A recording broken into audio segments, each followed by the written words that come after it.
Chilli के साहिल से बहुत दूर गहरे पैसिफिक ओशन के ठीक इस हिस्से में जहां चारों तरफ सिर्फ पानी ही पानी है, समंदर की इस वीरानी में जहां एक छोटा सा आइलैंड पाया जाता है जो ईस्टर आयरलैंड के नाम से मशहूर है। लेकिन इसकी मशहूरी की असल वजह इसका नाम या फिर इसका पैसिफिक ओशन में बिल्कुल तन्हा होना नहीं, बल्कि यह आइलैंड यहाँ पाए जाने वाले ड्यूकामत स्टैचू की वजह से मशहूर है। पैसिफिक ओशन के इस रिमोट आइलैंड पर हजारों की तादाद में पाए जाने वाले यह भारी भरकम स्टैचू आखिर बनाए किसने थे?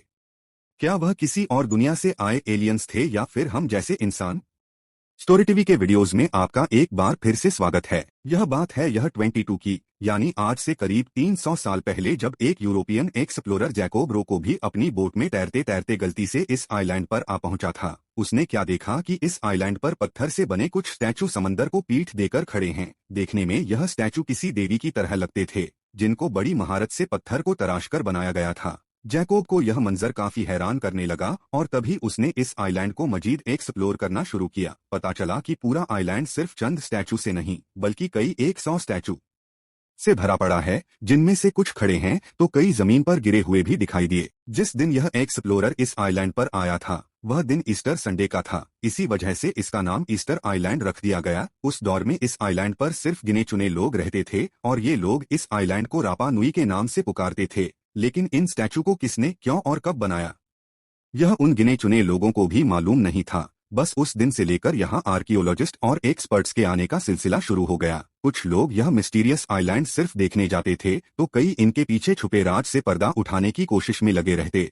पिछले 300 सालों की कोशिशों के बाद आखिरकार अब आर्कियोलॉजिस्ट ने यहाँ चंद ऐसे सबूत तलाश किए हैं जिसको देखकर अब यह कहना गलत नहीं होगा कि हम इस मिस्ट्री को सॉल्व करने के काफी करीब पहुंच चुके हैं। ईस्टर आइलैंड समंदर में इतना तन्हा है कि इसका पड़ोसी पिटकेन आइलैंड जहां से 2075 किलोमीटर की दूरी पर है, लेकिन जहां पर इंसान भी नहीं बसते, 500 लोगों की आबादी वाला करीबी आइलैंड जहां से 2600 किलोमीटर दूर है, जो मैंग्रोव के नाम से जाना जाता है। जबकि ईस्टर आइलैंड खुद चिली की टेरिटरी में आता है और यहां से चिली का साहिल भी 3512 किलोमीटर दूर है। आज के दौर में जहां पहुंचना सिर्फ प्लेन की मदद से ही पॉसिबल है, जो चिली से ईस्टर आइलैंड तक पहुंचाने में पूरे 5 घंटे लगाता है। एक नॉर्मल साइज के शहर जितने बड़े इस आइलैंड में करीब 1000 बड़े बड़े स्टैचू मौजूद हैं और इन स्टैचू को बॉय कहा जाता है। इन स्टैचू में से कई की आंखें हैं तो कई बगैर आंखों के बनाए गए थे, जबकि इनकी लंबी नाक, शार्प चेन, चिपटे सर और लंबे चेहरे इनकी शक्ल को एक अनोखी पहचान देते हैं। एक एस्टिमेट के मुताबिक यह स्टैचू 13 सेंचुरी में बनाए गए थे,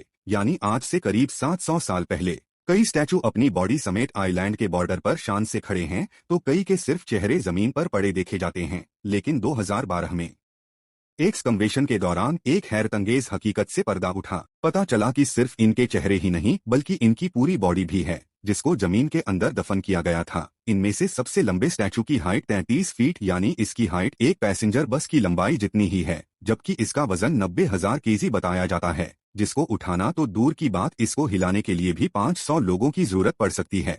हैरान कुछ चीज तो तब पता चली जब यहाँ एक रिसर्च के दौरान एक्सपर्ट्स को एक ऐसा स्टैचू मिला जो इनकम्प्लीट छोड़ दिया गया था। एक्सपर्ट्स की कैलकुलेशन के हिसाब से इसकी हाइट 70 फीट है, जबकि लीट होने के बाद इसका वजन 300 टन के आसपास होगा। पत्थर को तराशकर स्टैचू बनाना और फिर इतने ज्यादा वजनी स्टैचू को आइलैंड के डिफरेंट स्पॉट्स पर लाकर खड़ा करना, यह एक ऐसा टास्क लगता है जो इंसानों के बस की बात ही नहीं। लिहाजा कई सालों तक यह माना जाता था कि यह काम स्पेन से आए एलियंस ने किया है। लेकिन मॉडर्न रिसर्च से यह थ्योरी बिल्कुल गलत साबित हुई, क्योंकि साइंटिस्ट और आर्कियोलॉजिस्ट को कई सबूत मिल चुके हैं जिससे यह बात जाहिर होती है कि यह स्टैचू इसी आइलैंड पर मौजूद इस मॉल से निकलने वाले वल्कन ऐश स्टोन से बनाए गए थे। यानी यह काम यहीं इसी आइलैंड पर रहकर किया गया था, एक्सपेरिमेंट के तौर पर। जब स्टेज जो कि सिर्फ आंख को पत्थर पर तराशने की कोशिश की गई तो इस काम में पूरे 3 दिन लग गए। यह काम एक खास टूल की मदद से किया गया जो पुराने दौर में लोग पत्थर तराशने के लिए इस्तेमाल किया करते थे। एक्सपर्ट्स का मानना है कि फुल साइज के एक स्टैचू को बनाने में 12 मजदूरों की टीम को कम से कम 1 साल लग जाता होगा। यहाँ मौजूद इनकम्प्लीट स्टैचू को देखकर यह अंदाजा लगाया गया कि बड़े पत्थरों पर वही बड़े बड़े काम करके उसको स्टैचू की शक्ल में तराशा जाता था। ऊपर वाला हिस्सा कंप्लीट होने के बाद इसको पत्थर से अलग कर लिया जाता था। रिसर्च टीम को तराशने की बात तो समझ आ गई, पर अब यह समझना काफी मुश्किल हो रहा था कि इतने वजनी स्टैचू को वॉल्किन साइट से कई किलोमीटर दूर आइलैंड के डिफरेंट स्पॉट्स तक कैसे पहुंचाया गया होगा। क्योंकि आखिरकार एक स्टैचू का वजन करीब 14 हाथियों के वजन के बराबर है। आज के दौर में भी अगर मशीन का सहारा न हो तो यह काम करना इम्पॉसिबल लगता है। यह जानने के लिए कई स्टैचू का मुआयना किया गया जो बीच रास्ते पर गिरे हुए थे,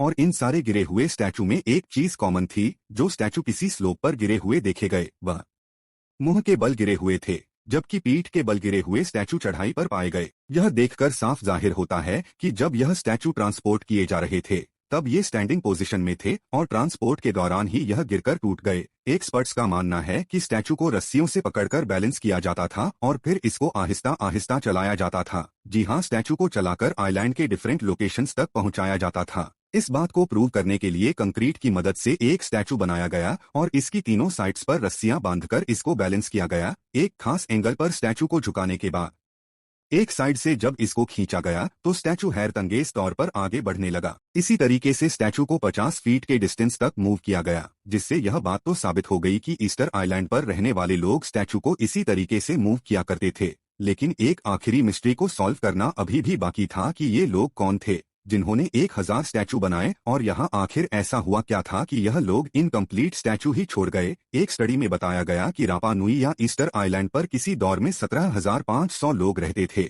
ये लोग पॉलिटिशियन थे जो ईयर 300 में इस आइलैंड पर आए थे, यानी 1700 साल पहले। हैरतअंगेज तौर पर तब यह पूरा आइलैंड ऐसा नहीं दिखता था जैसा कि आज दिखता है। यहाँ दरख्तों से भरा एक घना जंगल हुआ करता था और इस बात के कई सबूत भी मिल चुके हैं। ईस्टर आइलैंड से 25 अलग अलग किस्म के पॉलिन एविडेंस मिले हैं, जिनमें सबसे भारी कतार पाम ट्रीज की थी। अगर यहाँ इतना ही घना जंगल था तो आखिर वह अब गया कहाँ?